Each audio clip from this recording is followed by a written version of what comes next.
Finally 1 lakh subscribers completed. इस video को मैंने ऐसा कुछ लिख के नहीं रखा है, कुछ भी ऐसा सोच के नहीं रखा है। बहुत सारे जो हैं मेरे व्यूअर्स शायद इस वीडियो को पूरा देखेंगे भी नहीं। मैं बता दूं, इस वीडियो में मैं अपनी सीए जर्नी डिस्कस करूंगा और इनफैक्ट ज़्यादा पोर्शन वो होगा जब मैं सीए बनने के बाद मेरी लाइफ कैसे चेंज हुई, क्या चीज़ें आई, क्या चीज़ें गई, मैंने जॉब कहाँ पे किया, कितना मैंने अर्न किया। वो चीज़ें मैं कुछ कुछ आपको बताने की कोशिश करूंगा। बहुत रॉ वीडियो होगी, ऐसा कोई मोटिवेशन का अंबार इस वीडियो में नहीं होने वाला। तो अगर आप बहुत ज़्यादा लाइट मोड में है ना, अगर ठीक है आपकी पढ़ाई वगैरह हो चुकी है, अगर आप थोड़ा सा ऐसे रिलैक्स होकर वीडियो देखना चाहते हैं तो आप इस वीडियो को देख सकते हैं। अदरवाइज अगर आपके पास कुछ काम पेंडिंग हो तो आप उसको कंप्लीट कर लो पहले, तो ज़्यादा बेटर रहेगा। शायद हो सकता है आपकी ये वीडियो टाइम वेस्ट कर दे, बट मैं कोशिश करूंगा। मैं कुछ ऐसी चीज़ें इसमें रिकॉर्ड करना चाहता हूँ जो मुझे 10 साल बाद अगर मैं इस वीडियो पर वापस आऊँ तो मुझे पता चले कि मैं लाइफ के किस फेज पर था। तो ये वीडियो ज़्यादा मेरे खुद के लिए होने वाली है। बहुत सारी वीडियोस मैंने आप सबके लिए बनाई, तो ये वीडियो ज़्यादा मेरे लिए होने वाली है। आपको अगर इससे कुछ सीखने को मिले तो बहुत अच्छा होगा। आप कमेंट सेक्शन में मुझे ज़रूर बताना कि आप ऐसी वीडियोस चाहते हैं नहीं चाहते फ्यूचर में। बट चलो ये सब छोड़ो, अभी मैं आपको बस दिल से बात करता हूँ। जब मैंने सीए के बारे में सबसे पहला सोचा था ना कि यार सीए बनना है, मैंने सीए बनने के बारे में इसलिए सोचा था बिकॉज मुझे मैथ साइंस में मज़ा नहीं आता था, डर लगता था। बिकॉज मेरे जो परसेंटेज में इंक्रीमेंट आया ना, मुझे साइंस में और मैथ्स में एडिशनल मार्क्स दिए गए जब जाके मेरा क्लास 10th का पूरा मार्कशीट प्रिपेयर हुआ। तो कहीं से मुझे पता चला कि यार मैथ साइंस नहीं होता है सीए में। तो सबसे इंपॉर्टेंट पार्ट था सीए लेने का कि यार मैथ साइंस नहीं होता। बट उसके बाद तो चीज़ें एडिशन होती गई कि यार पापा ने मुझे एक सीए से भी मिलाया था, फिर उनका ऑफिस देखा तो मुझे और ज़्यादा अच्छा लगा। जब मैंने लोगों को बताया कि मैं सीए करना चाहता हूँ और उनने जो रिटर्न में मेरे को चीज़ें बताई कि अरे सीए करना चाहते हो, बहुत ऐसा भयंकर कोर्स होता है और पैसा तो बहुत पूछो ही मत, मतलब इतना पैसा कमाते हैं और इतनी रिस्पेक्ट होती है, तो फिर और ज़्यादा ऐसा मोटिवेशन वाला फैक्टर बनते गया लाइफ में। तो सीए लेने के पीछे ये मेरा एक रीज़न था। बहुत सारे मुझसे बार बार पूछते कि यार सीए क्यों लिया, तो इसलिए मैंने सीए लिया था। फिर सीए की जब पढ़ाई स्टार्ट हुई, क्लास 12th के बाद जब पढ़ाई स्टार्ट हुई, जब मेरा 31 मार्च 2016 को लास्ट पेपर था और उसी के अगले दिन मैंने सीपीटी सीए फाउंडेशन का प्रिपरेशन स्टार्ट कर दिया था। जब सीपीटी होता था 2-2.5 महीने क्लास चलता था, तो 2-2.5 महीने में मेरा सीए फाउंडेशन हो गया था। मेहनत करी थी उसमें, रोज़ अप डाउन करना पड़ता था, इंदौर टू महू, महू टू इंदौर, मेरा घर महू में है। सो वो चला 2.5 महीने। कभी मैंने इतना पढ़ाई नहीं किया था जितना मैंने सीए फाउंडेशन के लिए पढ़ाई कर दिया। बिकॉज क्लास 12 से आप जैसे ही खत्म होते हो आपको ऐसा लगता है थोड़ा सा रिलैक्स कर ले, छुट्टी मना ले करके। Because already board CA CBSE का बोर्ड का पेपर रहता है, उसके बाद चाहता है इंसान थोड़ा सा रिलैक्स कर ले। बट नहीं लिखा था अपने लिए सीए जर्नी में, तो मैंने नहीं किया और मेरा सीए फाउंडेशन क्रैक हुआ। CA inter was the very difficult face, बहुत डिफिकल्ट फेस था। बहुत कठिनाइयाँ मैंने झेली उसमें, क्योंकि रोज़ सुबह मैं अराउंड 4:30-5 बजे उठता था। 4:30-5 बजे उठने के बाद 5 से 6 बजे ऐसे नहाए धोए और 5 से 5:30 बजे ट्रेन होती थी महू से। तो 5:30 बजे ट्रेन में पकड़ता था, तो 5:30 बजे से 6:30-7 बजे तक मैं इंदौर पहुँचता था। वहाँ पर मेरी कोचिंग रहती थी 8 बजे से। तो सुबह 8 बजे कोचिंग जब स्टार्ट होती थी तो शाम को लगभग 7-8 बजे खत्म होती थी। लगभग 10-12-11 घंटे की कोचिंग रहती थी। दोनों ग्रुप मैंने दिए थे उस टाइम पर। तो बहुत ही टायर्ड डे होता था। रात को शाम को 7-8 बजे मेरा खत्म होता था और जो सुबह 8 से शाम को 7 बजे तक बैक टू बैक क्लासेस रहनी होती थी। और उसके बीच में भी जो 10-15 मिनट का ब्रेक मिलता था ना, मुझे होमवर्क करना होता था। बिकॉज क्या, मेरा ट्रेन में टाइम चले जाता था, मेरे पास अलग से कुछ टाइम रहता नहीं था कि मैं अलग से घर जाके होमवर्क कर लूँ। तो सुबह 8 बजे से शाम को 7 बजे तक मैं टायरिंग डे होता था। दिन भर क्लासेस खत्म किया, प्रैक्टिस किया, जितना हो सके उतना अपना बेस्ट दिया। वापस शाम को 8-8:30 बजे ट्रेन रहता था इंदौर से लेकर वापस मऊ तक। तो वापस मैं ट्रेन से आता था, फिर वापस घर जाने के लिए 10-15 मिनट और लगता। तो रात को 9:30-10 बजे पहुंच जाता था। जितना खाया बनता था रात का खाना, बिकॉज दिन भर बहुत थक जाता था इंसान, और 10 बजे खाना मिल रहा तो 1-2 रोटी कुछ खाया नहीं खाया करके मैं सो जाता था। और यही रिपीटेड वाली प्रोसेस मेरी 8 से 9 महीने चली थी। बिकॉज मैं रोज ही इंदौर जाता था लगभग, और संडे को भी कभी कभी एक्स्ट्रा क्लासेस हो जाती थी। तो कभी कभी तो ऐसा होता था कि 15-20 दिन लगातार ये वाला सीक्वेंस फॉलो हुआ है। तो सीए इंटर जितना मुझे याद आ रहा है बहुत ही डरावना वाला पार्ट था। सीए फाउंडेशन वाले स्टूडेंट ज़्यादा डरना मत, बट वही आपको कहीं ना कहीं सीए जर्नी में सबसे इंपॉर्टेंट बात याद दिलाता है कि कंसिस्टेंसी कितनी इंपॉर्टेंट होती है, हार्डवर्क कितना इंपॉर्टेंट होता है, चीज़ें मैनेज करना कितना इंपॉर्टेंट होता है, कि मल्टीपल चीज़ें आपकी लाइफ में जब आती हैं तो आपको कैसे खुद को संभालना होता है, वो चीज़ सिखाती है आपको सीए इंटर। पर गॉड्स ग्रेस सीए इंटर मुझे लगता था कि नहीं निकलेगा। रिजल्ट वाले दिन मेरे हाथ शिवर कर रहे थे, मैंने रिजल्ट खोला भी नहीं था। बहुत मुश्किल से मैंने रिजल्ट देखा था सीए इंटर का। मतलब उस दिन सच में ऐसा लगा था कि अरे यार क्या कर दिया लाइफ में। दोनों ग्रुप क्लियर होना मेरे लिए नेक्स्ट लेवल चीज़ थी। बिकॉज मैंने तो ऐसा सोच रखा था, जैसे आप भी ऐसा सोचते होंगे, कभी आपने देखा होगा तो, कि यार अगर नहीं निकला मेरा सीए इंटर सीए फाउंडेशन तो अगले अटेम्प्ट में रैंक लाऊंगा। ऐसे ही मैंने भी सोच रखा था कि यार अगले अटेम्प्ट में तो रैंक लाऊंगा, लेकिन निकल गया। तो मुझे ऐसा लगा कि चलो ठीक है, हो गया करके। आंसू आ गए थे उस दिन, कह रहे यार हो गया करके। तो सीए इंटर हुआ, फिर आर्टिकलशिप स्टार्ट हुई।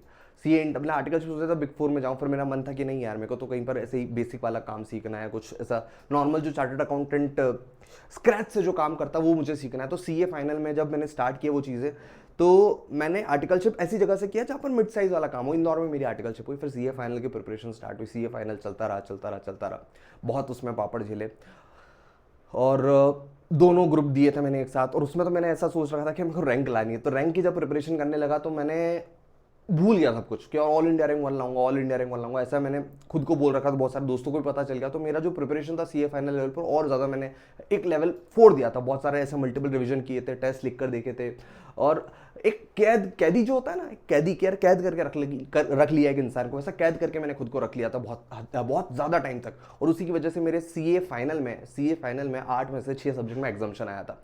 तो ऐसी मेरी कंप्लीट सीए जर्नी थी। मैंने बहुत कम टाइम में आपको पूरा ऐसे बताया है, ऑलरेडी पुरानी वीडियोस होगी, अगर आप सीए जर्नी और डिटेल में सुनना चाहते हो तो वो सुनो।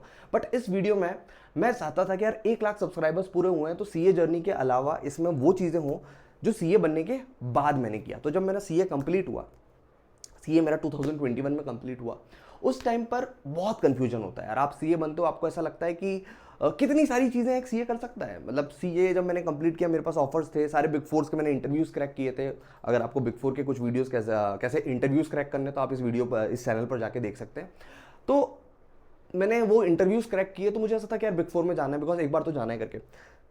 सेकंड मेरे दिमाग में ये था कि खुद का कुछ करूँ, बिकॉज एक सर जो टीचर थे मेरे, उन्होंने बोला था कि यार खुद का कुछ कर मोहित है ना, कुछ मतलब कि प्रैक्टिस स्टार्ट कर। और मेरा मन था टीचिंग करने का, अरे टीचिंग करूँगा, लेकिन उन्होंने बोला था नहीं यार टीचिंग क्यों करना है, आप सीए बन गए हो तो या तो प्रैक्टिस स्टार्ट करें, फिर जॉब करना है तो जॉब कर। तो बट उन्होंने बोला था कि प्रैक्टिस ज़्यादा स्टार्ट कर। तो फिर मैंने जॉब किया, लेकिन मन नहीं लगता था, बिकॉज वो बैक ऑफ द माइंड अपने रहता है ना कि अरे यार मैं ये भी कर सकता हूँ, वो भी कर सकता हूँ। तो मैंने थोड़े टाइम तक जॉब किया।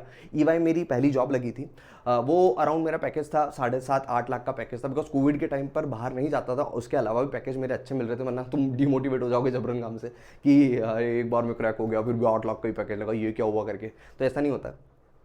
मैंने वो एक्सेप्ट किया था because I want to work from home, ऐसा करके मैंने मेरा पैकेज मिला था। तो फिर मैंने वो स्टार्ट किया, लेकिन उसी के साथ मैंने धीरे धीरे क्लाइंट्स ऐसे ऐड करना स्टार्ट किया कि कुछ क्लाइंट्स वगैरह ऐड हो जाए, कुछ ऐसा पता चले कि यार प्रैक्टिस करनी है, तो वो मेरा स्टार्ट हो गया था।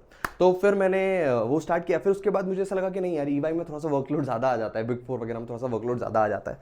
तो फिर मैंने ईवाई का जॉब क्विट करके इन्फोसिस में एज अ कॉर्पोरेट वहाँ पे मैंने ज्वाइन कर लिया, और वहाँ पर भी वर्क फ्रॉम होम था, इसलिए मैंने उसको ज्वाइन किया था।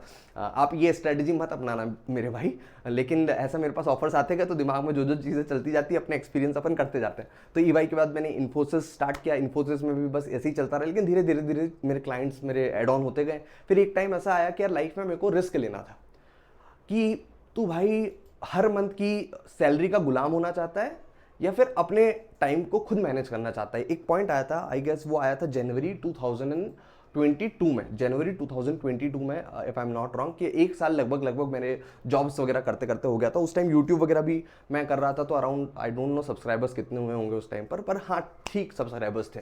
बट हाँ YouTube was not making me much money, but ठीक है चीज़ें हो रही थी, कुछ हद तक मैं कमा भी पा रहा था। बट अब लाइफ में ऐसा डिसीजन लेना था कि यार सब कुछ छोड़ के मुझे एक काम करना है, सब कुछ जॉब्स वगैरह के हिसाब से बैठा रहा तो शायद आज से 4 साल बाद मैं रिस्क नहीं ले पाऊंगा। जो होना है वो तो होना ही है, लेकिन अगर रिस्क लेनी है तो रिस्क ले ली जाए। और वो डिसीजन सच में बहुत अच्छा था, मतलब उस टाइम पे मैं ऐसे आके यूट्यूब पे बोल नहीं सकता था आपको कि यार क्या मस्त डिसीजन लिया है, फोड़ दिया है, ऐसा कर लिया वैसा कर लिया, लेकिन अब मुझे ऐसा लगता है मैंने बहुत अच्छा डिसीजन ले लिया था उस टाइम पर।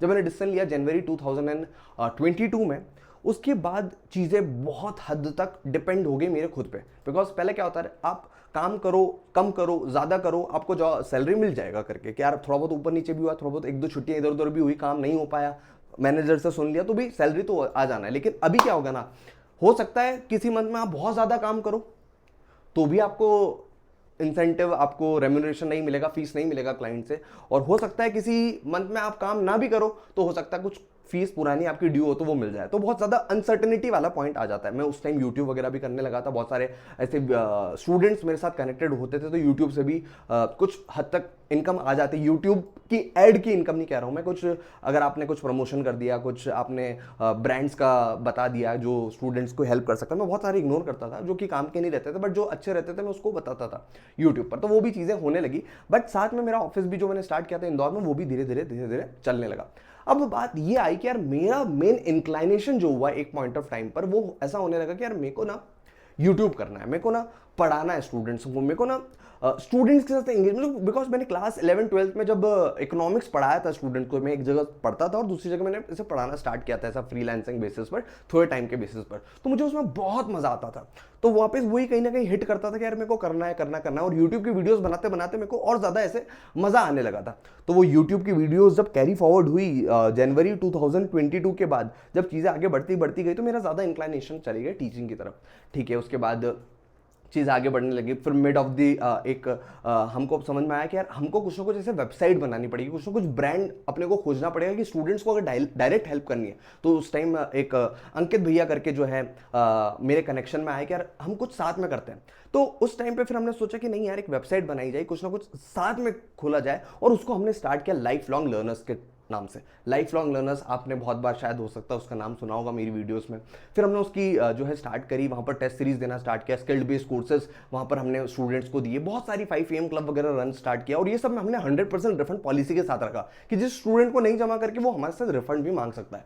तो ये सारी चीज़ें हुई, बहुत ज़्यादा मजा आने लगा, और धीरे धीरे जब चीज़ें आगे बढ़ने लगी तो हमारी इनकम भी धीरे धीरे बढ़ने लगी। क्या ठीक है, जो चीज़ छोड़ के आए थे, जितना एक चार्टर्ड अकाउंटेंट नॉर्मली अर्न कर सकता है जॉब्स में, उतना हम अर्न करने लगे थे स्टूडेंट्स की हेल्प करते हुए। जब हमारे क्लाइंट्स वगैरह भी थोड़े बहुत बढ़ने लगे थे, तो उसके बाद मेरी शादी भी हो गई उस टाइम पर, तो my wife is also chartered accountant. तो हमने फिर धीरे धीरे ऐसी चीज़ें बढ़ाने स्टार्ट करी कि यार फर्म पर भी काम हो रहा है, हम दूसरी चीज़ों पर मैनेज कर रहे हैं। और आज की तारीख में जब मुझे समझ में आता है कि ये सारी चीज़ें जो पिछली छोड़ी थी मैंने, कि यार कहीं ना कहीं मैंने जॉब छोड़ के आया हूँ, कुछ ना कुछ मैं ऐसा सेक्रीफाइस करके आ रहा हूँ, तो वो समझ में आता है कि अब जब मैं सीए इंटर की पढ़ाई कर रहा था, तो मुझे 2 सब्जेक्ट बहुत अच्छे लगते थे। सीए फाइनल के भी मुझे 2 सब्जेक्ट बहुत अच्छे लगते थे, एक था टैक्सेशन डायरेक्ट टैक्स, और एक था इनडायरेक्ट टैक्सेशन जीएसटी। तो यही कहीं ना कहीं था, और फिर मुझे समझ में आया कि यार मेरे को इसको पढ़ाना है करके। फिर मुझे समझ में आया कि इसको अगर मैं पढ़ाऊंगा, बहुत अच्छे से पढ़ाऊंगा, तो स्टूडेंट्स को बहुत मजा आएगा। तो फिर हमने समराइज नोट्स वगैरह भी बनाए, इसके जो कुछ फोटोज वगैरह मैं यहाँ पर लगाता हूँ।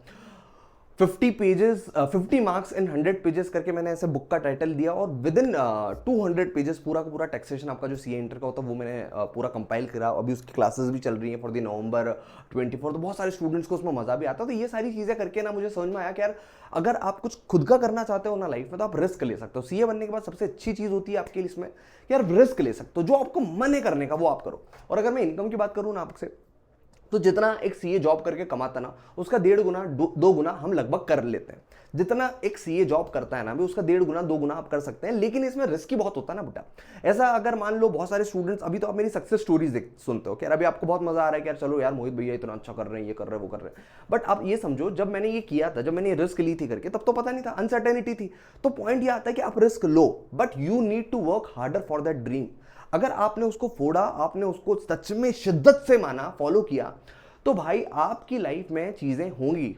क्योंकि आप जब सीए करते हो तो आपको एक चीज सिखाई जाती है, क्या होती है ना, वो मेहनत, हार्डवर्क, और वो डेडिकेशन जो होता है कि यार इतने सारे सब्जेक्ट्स को पढ़ना, रात दिन एक कर देना, फेल होने के बाद भी वापस पढ़ना, और खुद को एकदम झोंक देना करके, वो मेहनत जो है आपको लाइफ में भी कहीं ना कहीं रेप्लिकेट होती नजर आती है। तो अगर आप सीए बनने के बाद कुछ अपना भी करना चाहो ना यार, तो आप बिल्कुल दिल खोल के करना करके, और एक बार आप दिल खोल के करोगे तो कहीं ना कहीं आप चीजें सक्सेसफुल भी होंगी। चीजें जो है कहीं ना कहीं आपके मतलब आपकी लाइफ में वो चीजें सक्सेस के रूप में साबित होंगी, आपको कहीं ना कहीं उसके रिजल्ट्स आने नजर आएंगे।